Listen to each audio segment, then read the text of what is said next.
A hot summer afternoon in the Northeast. Residents of New York and Toronto look forward to the weekend. No one could predict what is about to happen. Doors shut quickly at City Hall. Nobody was allowed in because the metal detector... Massive power blackout hit the United States and Canadian cities, closing nuclear power 100 plants. power plants shut down and 50 million people in 2 countries. Emergency has been declared in New York State. Mayor Bloomberg of New York City... In a matter of seconds, 50 million people simply fall off the grid. Phone lines and water systems fail, and thousands of people are trapped in elevators and subways. People start to panic, like we couldn't breathe. It'll be okay, hon. It'll be all right. It is August 14th, 2003, and the largest blackout in North American history causes $6 billion in damages. The official cause? Overgrown trees on power lines. But there's more to this story than troublesome trees. Just 3 days earlier, on August 11th, someone, somewhere, released one of the most damaging computer viruses ever written. Blaster.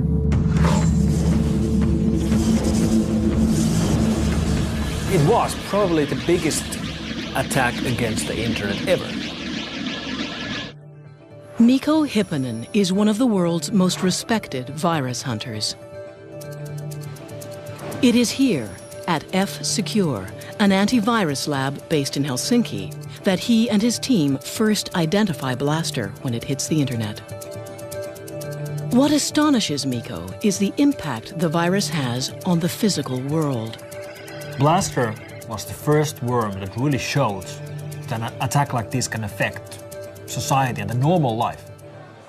Air Canada passengers were frustrated by long check-in lineups today after a virus overwhelmed some of the airline's computer networks. As Blaster explodes across the net, Air Canada's check-in system shudders to a halt. And 3,000 kilometers south, Amtrak and CSX railroad services are disrupted, delaying train routes in 23 states. We saw planes stopping and trains stopping and boats stopping. We saw infections with military installations. And then, of course, 3 days later, there was the US blackout. Did a computer virus somehow contribute to this?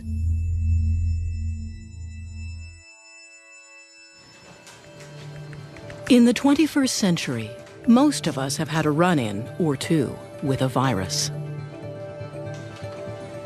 They're usually the reason our computers act strangely or slow down. But Blaster was a new kind of threat. It used to be that viruses traveled the internet by piggybacking on other programs. They would arrive at your computer in the form of email attachments. The virus could not activate until someone opened the attachment. But Blaster was a worm. Worms don't need other programs. They propel themselves through the net, and they are self-activating. In other words, you could get Blaster simply by being connected. You would get infected just by having your PC online. You could be sleeping and your machine would get infected. Which meant anything connected was susceptible. Systems like the financial network, water treatment centers, and power plants.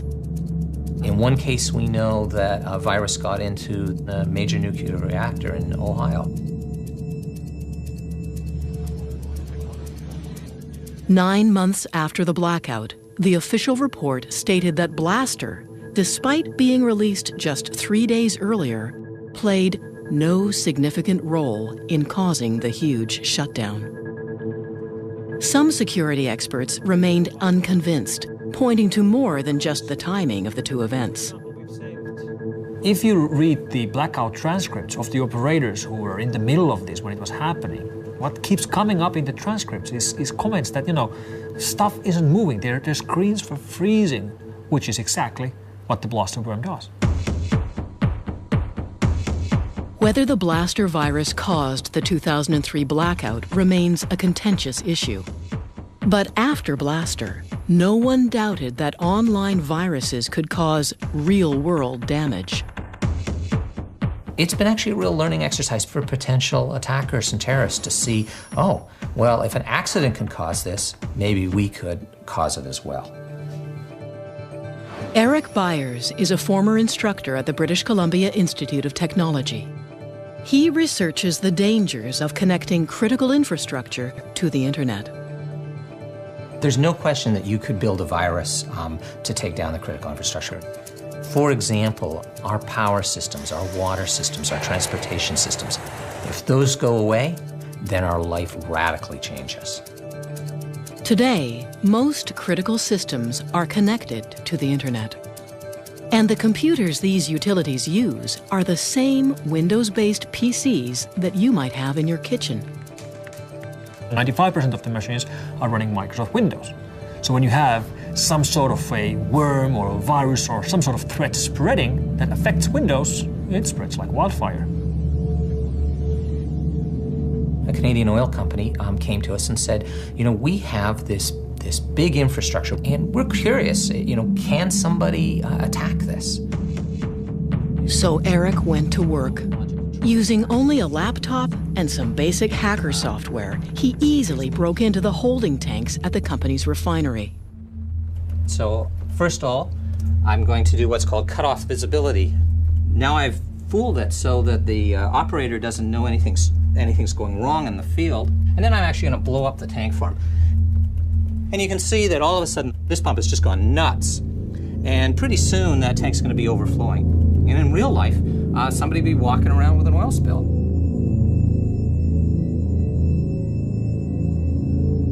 I wish that I could say, nope, all our critical infrastructure is secure, but it's not.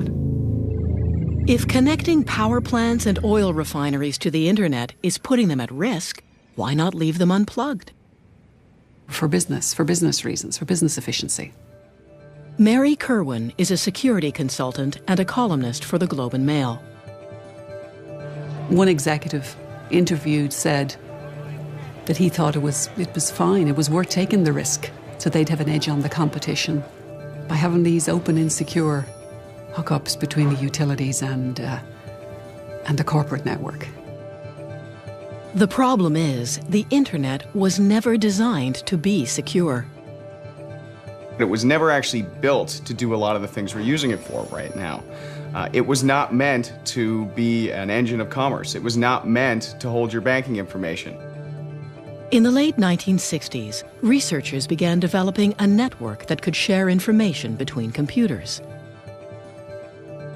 In the 90s, it went public and exploded. It was no longer just a handful of scientists on the internet, it was now anyone with a modem. When you have 25 people on a network, you can be pretty sure they're going to play well. But when you have a million people on a network, you can be pretty sure that somebody is not playing fair. There are no secure computers. There are no secure networks. Amit Yoran is the former director of cybersecurity within the U.S. Department of Homeland Security. I think sooner or later, we are going to be hit by a cyber failure that will affect either our nation's infrastructure or international infrastructures in a very significant and harmful way. So the implication is that somebody remotely managed to gain access to these control systems and does that type of damage and leaves the economy at a standstill, essentially. Because without our ability to bank online, to make a phone call, to switch on the lights, we're literally in the dark.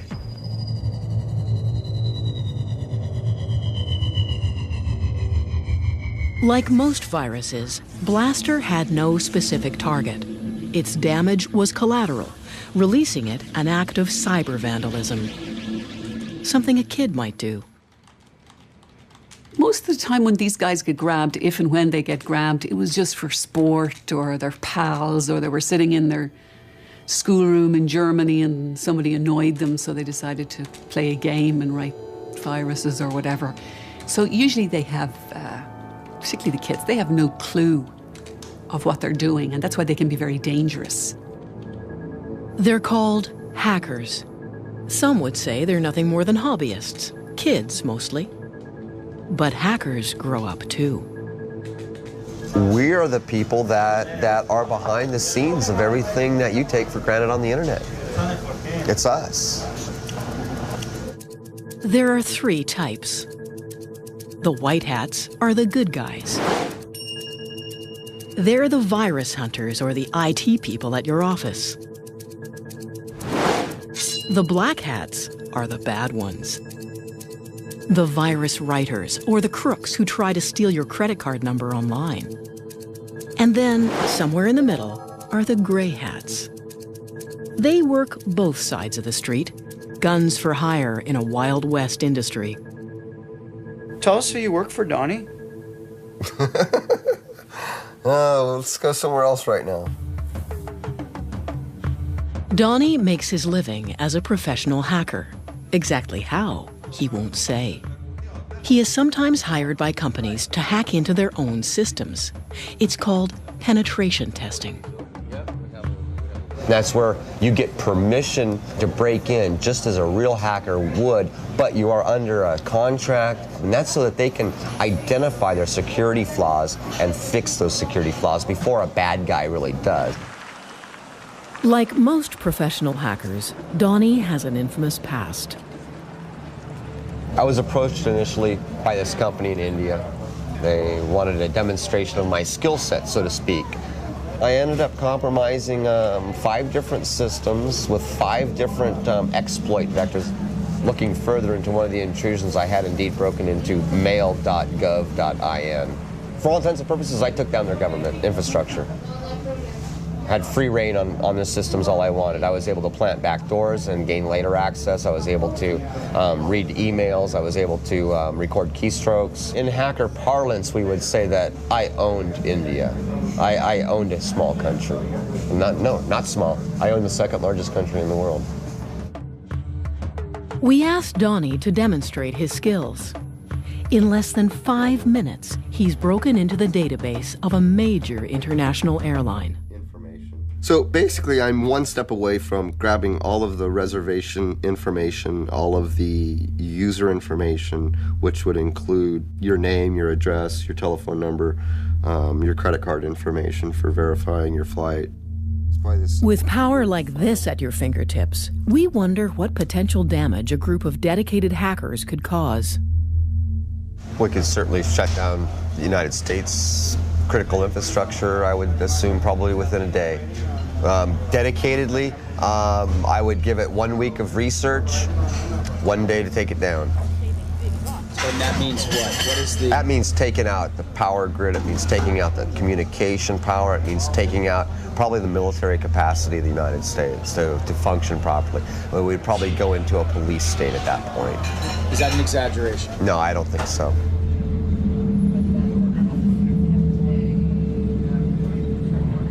Hacking is a growth industry. There are now books, magazines, and classes that teach hackers how to breach internet security. There are even hacker conventions. DEF CON, held every year in Las Vegas, is the largest. Can you imagine 7,000 hackers loose in the entertainment capital of the world?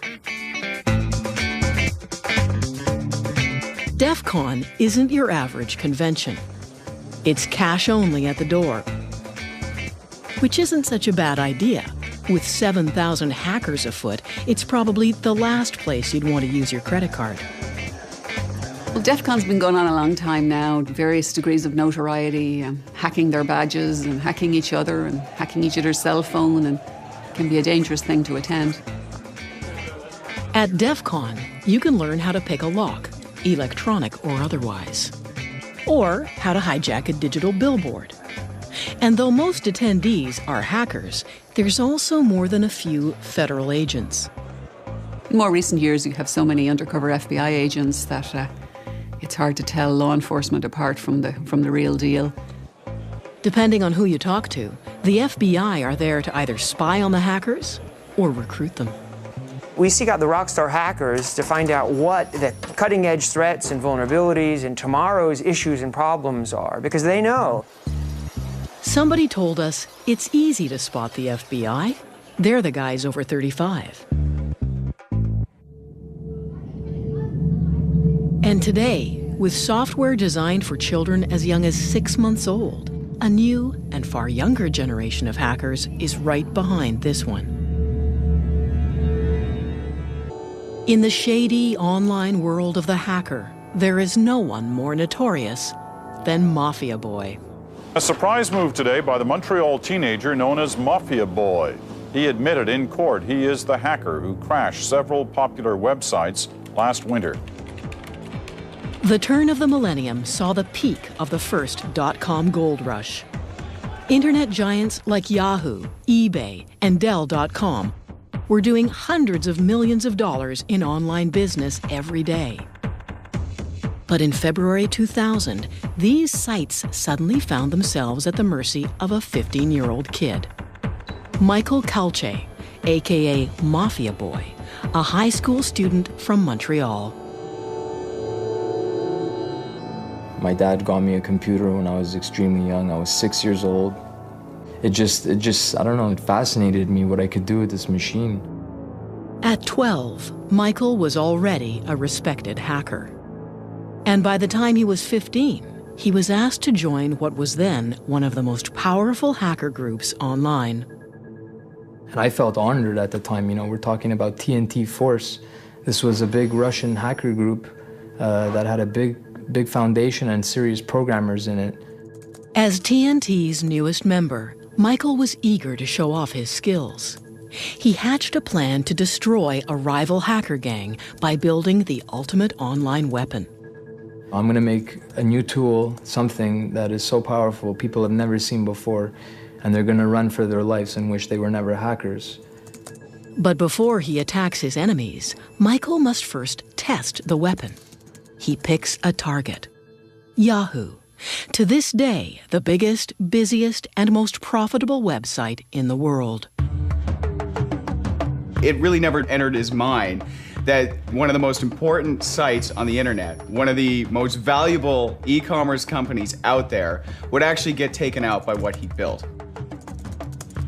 In the early morning hours of February 7th, 2000, Michael prepares his attack.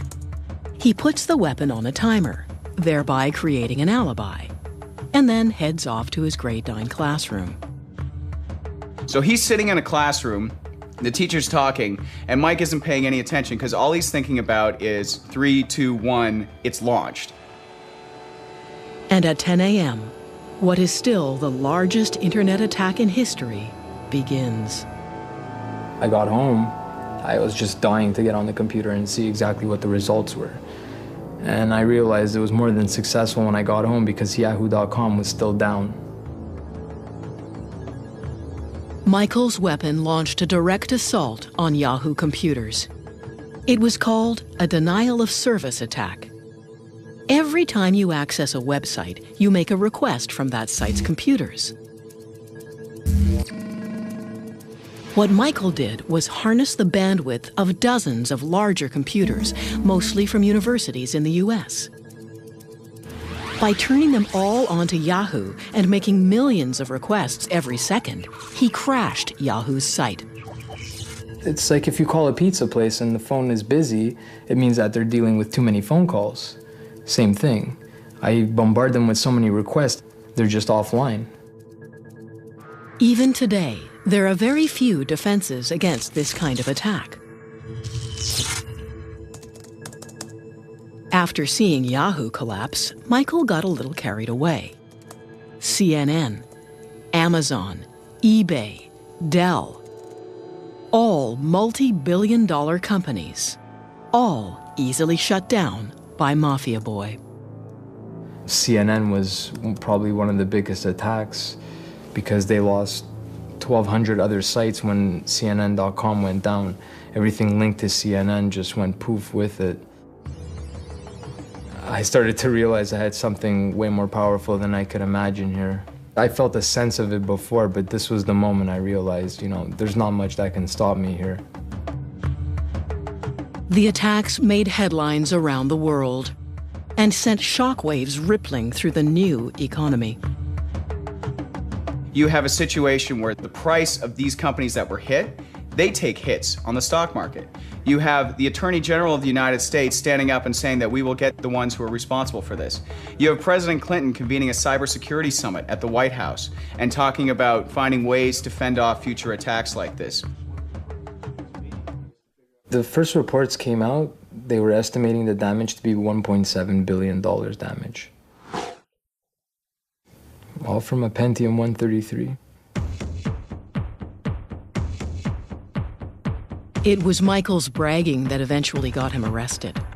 He served 8 months in a juvenile home. But he left a legacy. Suddenly, the internet didn't seem like such a great place to do business after all. People didn't really realize the extent to which the internet was vulnerable until a 15-year-old kid kind of showed them. I think it, in a sense, showed that the emperor had no clothes. That the thing experts had known all along, that building e-commerce on top of the internet is maybe not the best idea. It also showed that there wasn't a coordinated strategy in the government, in industry, to actually combat and fix a lot of these flaws and to fight off these attacks. The internet has little to no law enforcement. It's simply too big, too international, and too anonymous. It's very difficult to identify who is online at any one time, where do they come from, and they can just disappear into the ether. Just take out their connection and they're gone. They're like specters, like ghosts. For the most part, black hats target one company and its ubiquitous operating system. Now, this company is looking for a little vigilante justice. Microsoft established an antivirus reward program that will pay people if they provide information on a virus writer and it leads to an arrest and conviction. It's a cash bounty. $250,000 for information leading to the arrest and conviction of anyone who has written a destructive virus. We asked Donnie if he was up for the challenge. I don't know if it's entirely possible. It's really, really hard to identify the creator of a piece of code.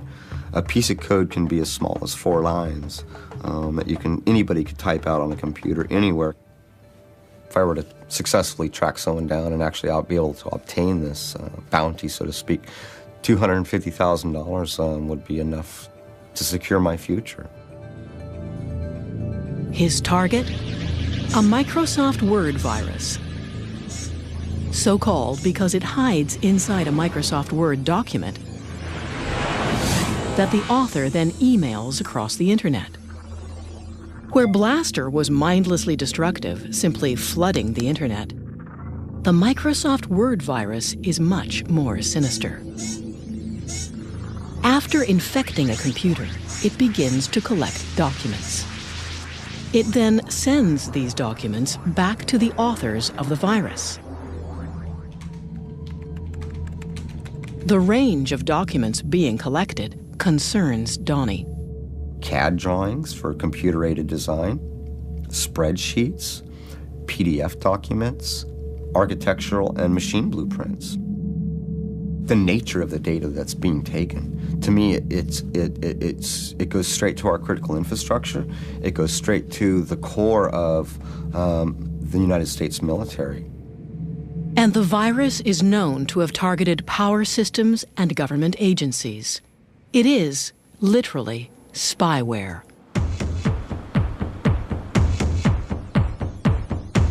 Donnie's first stop in his search for the authors is Russia, home to the blackest of the world's black hats. We may not be able to pull this off, but we can certainly try.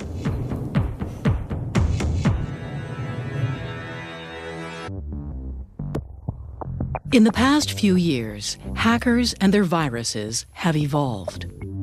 Mischievous kids are no longer the main problem. Now it's all about the money. And viruses are designed expressly to steal your data. In the good old days, all the viruses were written by, hobbyists and geeks and nerds in their basement for fun, for fame, really. And that started changing 5 years ago or so. To professionals and criminals, people who do this to make money, even people who make millions. And while thieves used to break into your house, these days it's much easier for them to break into your computer. What they're looking for is personal information, credit card numbers and banking details, anything that can be sold for quick and easy cash. A hacker recently told me that, identity theft is a great new career. It has great benefits. Why would you make minimum wage when you can stay in the best hotels and buy big screen TVs with somebody else's money? Today, TJX announced the theft of millions of credit card numbers and other personal customer information. In 2007, TJX, a department store giant with over 2,000 retail outlets around the world, found themselves the victim of the largest known internet theft to date. Attackers broke into their systems, probably over an insecure wireless network, and basically had the run of their network, as far as we can make out, for as much as 18 months, maybe even a few years, we're not entirely sure. Hackers downloaded credit card numbers, millions of them. The exact figure will probably never be known. Initial estimates of the numbers of individual credentials was around the 45, 46 million mark. In more recent filings, we believe it may be as much as 94 million. And credit cards aren't the only thing thieves took. Initially, we thought it was just credit card, bank card details. Over time, we discovered there were driver's licenses as well, which is much more significant. You're getting into pieces of identification that can really allow identity thieves to build identities from the ground up. The thieves were able to break into the system by using a hacker trick called war driving. Basically, driving around with a laptop and a homemade antenna, often just an empty Pringles chip can covered in tinfoil. Hackers use this antenna to search for unprotected wireless connections. Once they find one, they break in and steal everything on your computer. I've known people who remain nameless who do this for fun, and what they're doing is trying to spot open wireless connections. And they will show you sometimes on their computers the number of, in some cases, Fortune 500 companies perhaps that may have open network connections. Finding open connections isn't difficult. Nowadays, they're almost everywhere. I've seen it in banks, at the airport all the time. You'll see the ticket counter have an open wireless port. Which makes catching the thieves almost impossible. Because they're wireless, the hackers are constantly in motion. The only way to catch one is in the act itself. Lowe's is a large retailer of building supplies with huge mega stores all over mostly the United States. And they recognized that somebody was hacking into their system. So they called in the FBI, who deployed a couple dozen agents in a store in Southfield, Michigan. And the agents, were so unaware of what was actually happening, they thought that somebody was walking into the store and plugging into a network connection in the wall. But an agent on the roof noticed that there was a beat-up old car in the parking lot with a Pringles can covered with tinfoil. And they said, maybe we should investigate that. And sure enough, the driver of the car was hacking into Lowe's in order to steal credit card information, which was then to be sold to Russian mafia in Detroit. Donnie shows us how quick and easy war driving is. In the past 5 minutes, the bell has gone off, looks like about 64 times. And what does that mean? 65. That means that we found an access point. So I'm connected to somebody's wireless right now. If we were, let's say, someone with malicious intent, now I'd be able to go to, whatever website or send emails so we can see that. Leaving your wireless open is just another avenue of attack that a hacker could use. War driving isn't the only easy-to-learn hacker trick. Nowadays, the internet is bursting with hacker toolkits. These kits are essentially highly developed and highly illegal bundles of programs that allow even the beginner to become a junior cyber thief. If you're looking for a Hacker's Toolkit, you can just download them off the web. There's lots of them out there. They're easy to find. Most of them, in fact, many of the best are absolutely free. For example, there's some virus writing kits I was showing a little while ago. You basically select the type of virus you want to write, and it builds a virus. Nowadays, you don't need much skill to become a cyber criminal. You just need the software. I don't think that it's ever been easier to launch an attack that can cause damage or that can steal sensitive information. It's a Google search away. It doesn't make that person a hacker, but it certainly makes them dangerous. With the abundance of toolkits, you'd think you'd hear about cyber attacks more often. But some companies choose to keep that information to themselves. If you have a cyber incident, traditional best practice is cover it up, right? Don't tell anybody about it. Currently, there are few laws that force companies to disclose cybercriminal activity, and most organizations aren't that eager to make their customers nervous. They don't want their customers to know that 10 million credit card numbers got stolen. They don't want to have to disclose that. They don't want their stock price to take the hit. It's important for security researchers out there to be able to share data and to see how attacks are evolving. But if companies won't even admit they've been attacked, let alone show how it happened, how are we supposed to get better? It's a real problem. Once thieves have your information, they sell it to the highest bidder, often advertising it in a thriving online black market. That's the biggest development in internet security in the last 2.5 years. Has been the advent of markets for identities. In the black market, working credit card numbers go for as little as $1 each. There's sampling, just like there's in the drug trade, where they'll give you 10 to test, and then you test them. Oh, they're all good. I could actually get money out of them or buy something with them. And full identities, which can include social insurance numbers and addresses, sell for as little as $5. There's been cases where kids have made up to $150,000 in 6 months from various types of credit card fraud and phishing schemes and have gone on a spree of electronics buying. In the past few years, cybercrime has exploded. Some reports put it on a par with the drug trade. And a 2006 survey found it was more costly to businesses than conventional crime. And most of it comes from one place.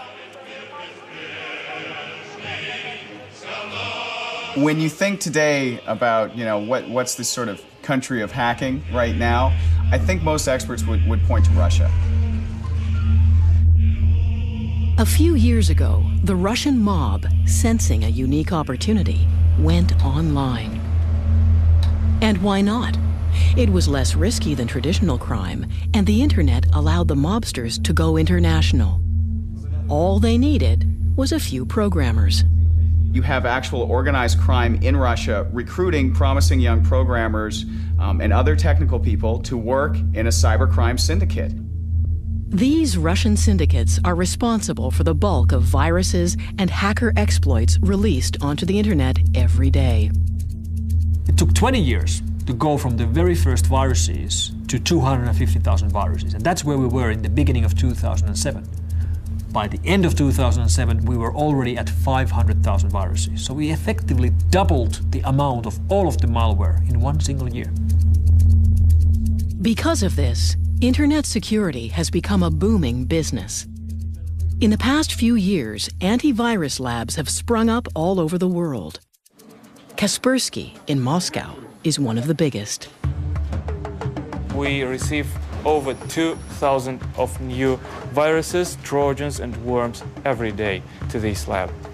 In order to provide constant and non-interrupted protection, virus analysts have to work every hour, every day of the week. We have a special name for them. They're called woodpeckers. That's because they hammer their keyboards very fast.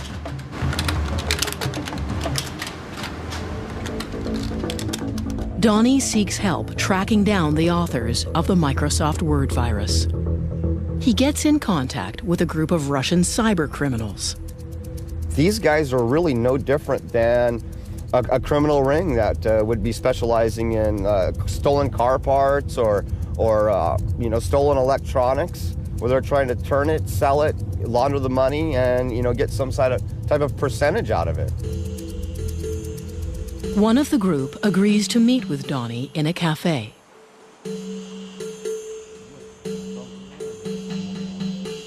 The Russian tells Donnie that he's part of a hacker crew that works primarily as carders. They steal credit card information and then sell it online. Yes, for a year or something, like every card, we hustle. The leader of the one crew that I was working with, he makes like from $9,000 to $15,000 a week. I had no idea it was that kind of money. I mean, I was thinking like, $1,000 a week. Donnie then inquires about purchasing viruses that would allow him to steal information from anyone's computer. So, one of the things that I'm also interested in is Trojans and backdoors. Yes. Exactly. It gets until like $1,000 or something. Really? Yes. $1,000 for a Trojan? From 400 to 1,000. Wow, that's insane. But not all viruses have such a clear purpose. In 2007, a new type of virus appears on the internet. Stormworm. It infects without warning and seemingly without consequence. And to this day, no one knows what its purpose is. People often ask me about how do I know if I'm infected by Storm?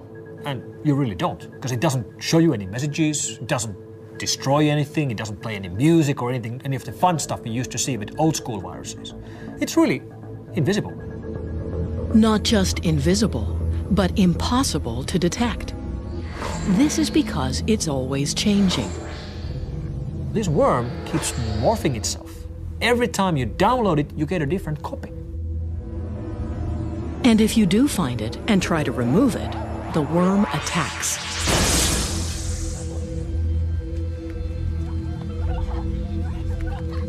But the biggest reason Stormworm is making headlines around the world is that it turns a computer into a so-called zombie or robot. The author of Stormworm can then control your computer, now a zombie, remotely, without you knowing. The zombie computer means a computer which is no longer in control of its owner. The person who actually owns the PC doesn't see this. He thinks the PC works just fine, but there's someone else behind the scenes who has access to that machine and can do whatever he wants on that machine, over the network, any time of day he wants. The worm infects thousands of PCs, creating thousands of zombies. The author of the worm then links all of the zombies together, creating a robot network, or botnet. So the idea of these botnets is that characters who manage to get bad code onto your computer, they own your computer, they have, I like to call it the key under the mat. They can come back anytime they like. You don't know even that they're there. Once you have a botnet at your disposal, you can use the combined power of all these computers at the same time. So you can, for example, send an instruction that all of those machines start to send as much traffic as they can against one single website. That's a denial of service attack. The same type of attack Mafia Boy used to take down Yahoo.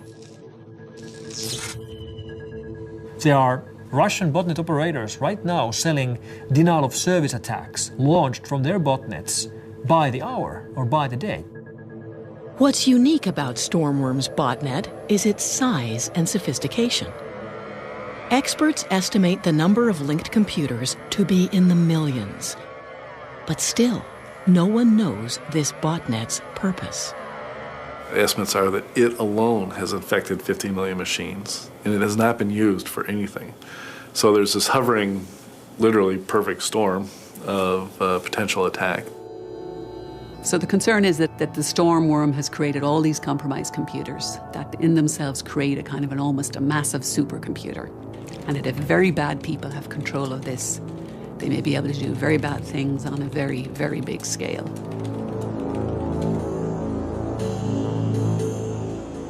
Donnie continues his search for the authors of the Microsoft Word virus. He asks his source if the Russians are involved. they're getting like CAD drawings and design features from companies like that are making like missiles, that are building like subcontractors for the army. It's a hack. We don't get into it of people that do it. So I don't know nothing about it. So you don't know anything about this Microsoft Word virus? I mean, some people tell me, this stuff is coming. The Russians are using. And China is, yes, they have the technology, they have everything. So they're the most people who get into hacking stuff like this. They're going for the big things. Big things. Yes.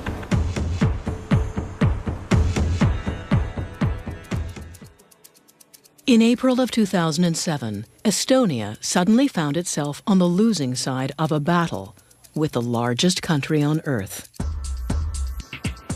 What began as a protest over Estonia's relocation of a Soviet war memorial quickly turned ugly. Riots broke out, and Russian hackers launched what some people call the world's first cyber war. What happened in Estonia was a major cyber attack.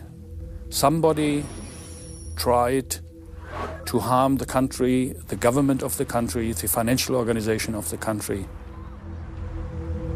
Cyber warfare. It's a terrifying premise, and up until recently, mostly hypothetical. Estonia was particularly vulnerable. Like Canada, it is one of the most wired countries on Earth. More than 78% of the Estonian citizens are doing their banking business via the internet. In a place where most people bank online, attacking the internet makes everyone a little nervous. Down to the point that people may ask, is my money still in the bank if I don't have access to my money? Within minutes, hackers shut down the banks. They also targeted broadcasters, newspapers, and government offices. We saw the single largest attack against all of the infrastructure of a single country we've ever seen. And it really started to affect the everyday life of people. And though the Russian government denies any involvement, there's no doubt the attacks were politically motivated. We don't have solid evidence that this is related to any governments. However, we have reasonable evidence to believe that this has its roots in Russian Federation. At one time, the U.S. saw Russia as the main cyber warfare opponent. As early as 1998, the country was accused of hacking into U.S. government systems. But these days, America fears a new cyber spy: China. That is the country that we're most worried about. Rick Howard is a retired lieutenant colonel of the U.S. Army. He spent the last 2 years of his career as the chief of the Army's Computer Emergency Response Team, the cyber SWAT team of the U.S. military. China, in their own doctrine, their own military doctrine, says they'll be ready to take on the U.S. by 2025. They're not going to do that tank on tank. That's not what their plan is. Their plan is to go at us with asymmetric warfare, using the internet as part of their attack vehicle.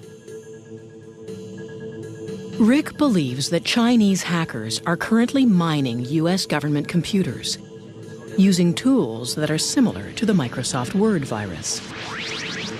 They steal every document on those hard drives, every Word document, every PowerPoint document, every Excel document, and they bring them back to China.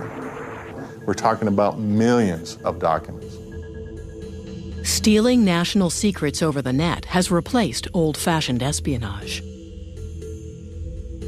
But Rick's greatest concern is that the Chinese military is training and recruiting hackers. The PLA in China recruit hackers from the Chinese population, and they train them in military information warfare tactics. They give them a regular salary so that they can go and try to penetrate U.S. government and other government institutions.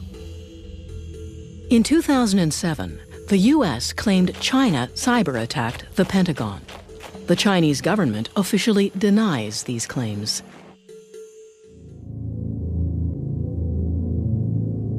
So how vulnerable are we to a cyber attack? And what exactly would it mean? The complete breakdown of financial health, traffic, air traffic, government, structure of a country.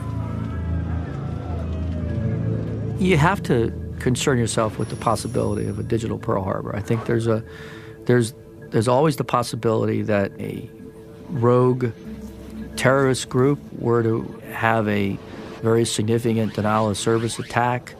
And if there's anything that people need to understand in cyberspace is that this is hard stuff. You have to take it serious. So if and when an attack comes, are we ready? Donnie abandons his pursuit of the Microsoft Word virus. He reasons that now it's too risky.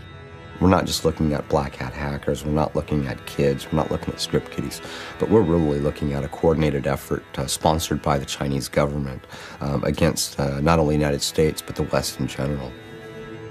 He's not as interested in collecting the bounty as he once was. The percentage of it being successful is really low, in my personal opinion. And like a true gray hat, he's already onto something else. So, who are you working for now, Donnie? Not going to comment on that. Fair enough.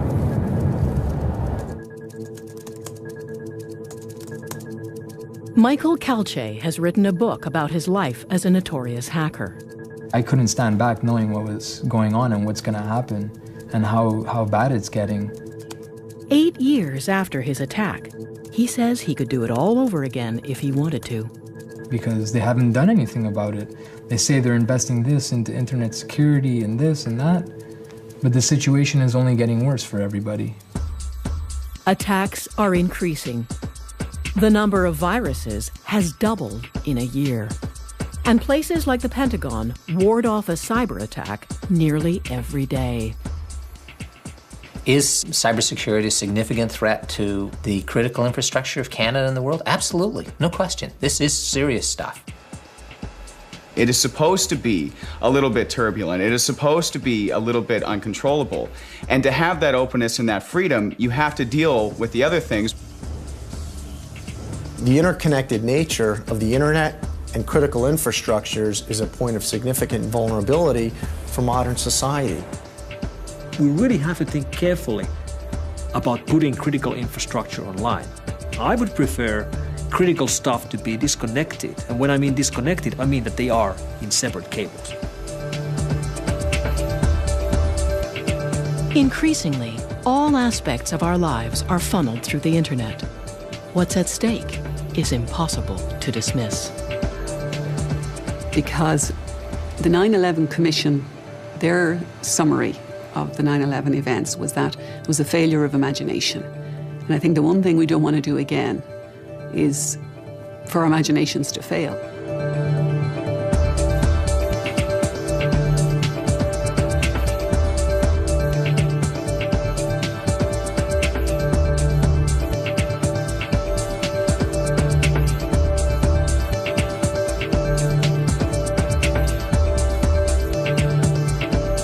Join us next week for a documentary about terminal illness and the right to die in The Suicide Tourist next Thursday night.